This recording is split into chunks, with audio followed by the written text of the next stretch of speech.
What it do, y'all? Bread Tuck Rob, Bread Tuck Gang Forever. I'm Black Royalty.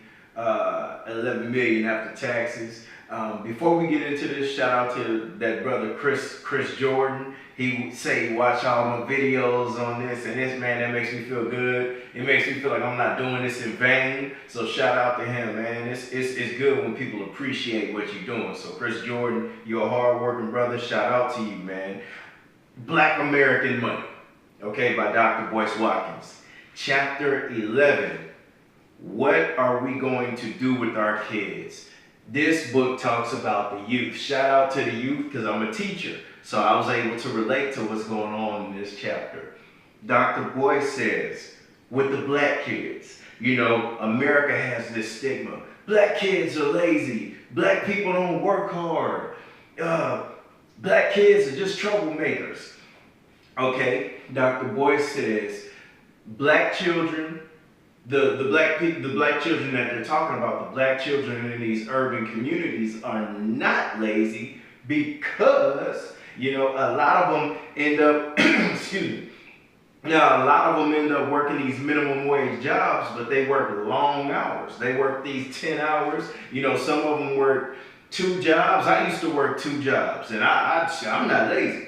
Okay, but a lot of us work a lot. Okay, now Dr. Boyce says, watch this. He says that he wishes that more of them were pushed towards education because Dr. Boyce is like, man, you working 10 hours at McDonald's, bruh. If you put 5 hours into studying, you could change your life. And he's talking about from a college standpoint. So what Dr. Boyce is saying, all black kids should want to be educated. Now watch this. When we talk about black youth, a lot of people outside the culture will say that black kids are like that because of their parents. You know, these single parents and the dads are always in jail and they don't want to stay together and all that. And Dr. Boyce is like, hold on, player.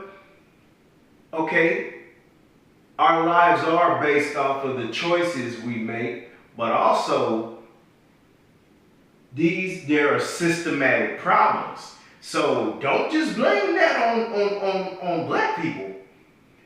White people had something to do with that. Okay? We're not going to give white people all the blame, but they put a system in place, and I'm talking about racist white people. I'm not talking about all white people. Racist white people put a system in place for black people to fail. Unfortunately, some black people are falling in that trap. Now, continuing on, Dr. Boyce says, you know, a lot of racist white people say, black people don't stay together. They just have kids and single parents. And Dr. Boyce is like, hold on now. White people have a high divorce rate also. So a lot of y'all's families aren't staying together. You know, let's call this thing fair all across the board. Okay? Now watch this. Dr. Boyce also says, let's look at everything. Let's look at the school system. Okay? When you go in the inner cities, all right, the schools are horrible. Man, the schools are beat down. They're, you know, the athletic uniforms are horrible looking. They basic. It's just a basic environment. And when you teach in these environments, okay, you have angry teachers. They're not getting the support they need. It's just the funding isn't all there. It's just doom and gloom, black clouds. It's just raining every day. Okay, and when you go into the suburban areas, oh, it's just the sun's out and we just flying kites and college preparatory and you got state-of-the-art athletic buildings, stadiums. Look at the football stadiums in the suburban areas compared to like the football stadiums in the urban areas. Big difference, okay? You have a bunch of money going towards college prep, okay? And Dr. Boyce makes a good point. the system that tests you for special ed is flawed also. Because in a lot of these schools, there aren't black men working there. Okay? And that, hey, that's on, I think more black men should be teachers.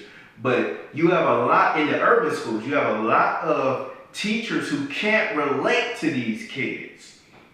Okay? And when you have teachers who can't relate to the kids, who don't live in the neighborhoods with those kids, who haven't came up in those neighborhoods, who haven't come up in those neighborhoods, they don't understand the kids, so they quick to just write them off.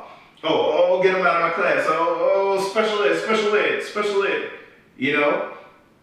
And when you test these kids, because when I was younger, they tried to put me in special ed. But as you can see, I'm a genius. So your test ain't work, baby. I was just acting out. But when you test me, I'm bam. He ain't in special ed. He don't need to be in no special ed. What you doing? Who taught you how to test people? Okay?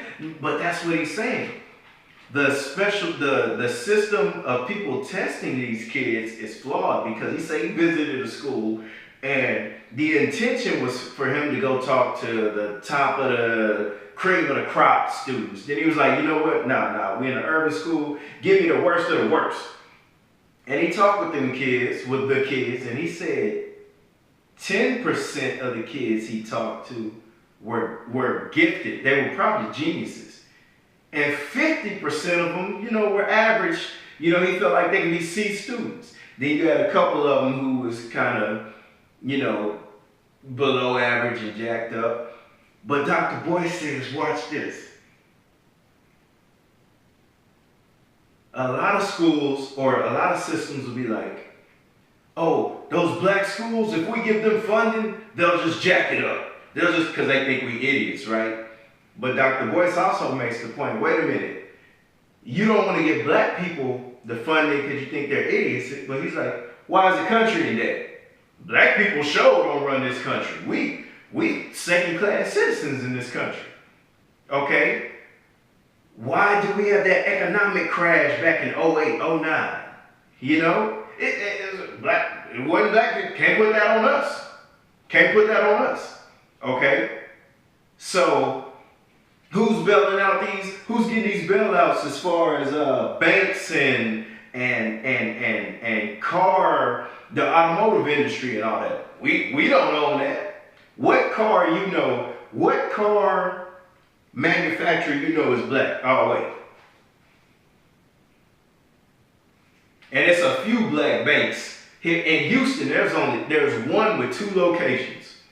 Okay? So it ain't us. Hey man, can't put that on us. Now, Dr. Boyce says we should do a study. Give your inner city schools and your suburban schools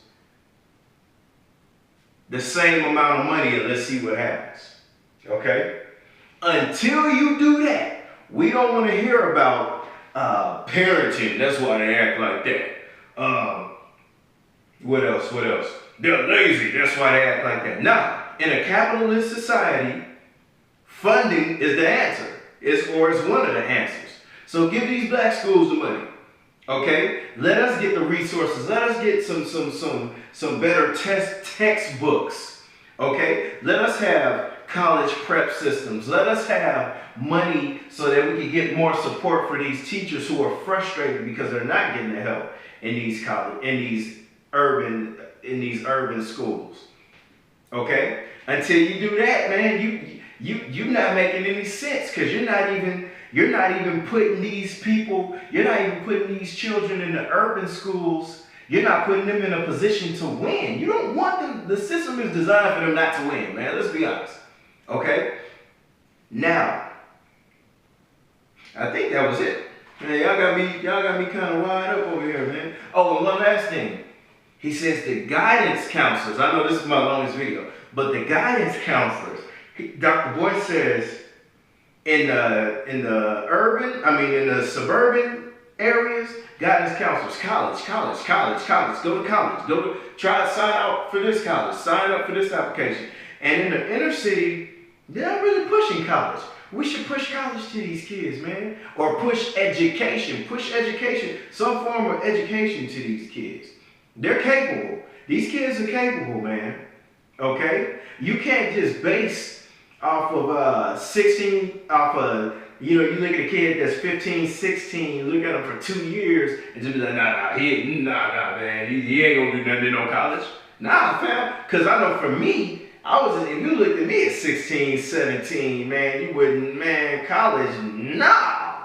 But now I'm a college graduate and I'm teaching these kids, okay? So you can't judge these kids, man. But that's all I'm saying, man. This was a good chapter. Sorry this one took so long. We had about 11 minutes. Black American Money. I'm Brad Tuck Rob.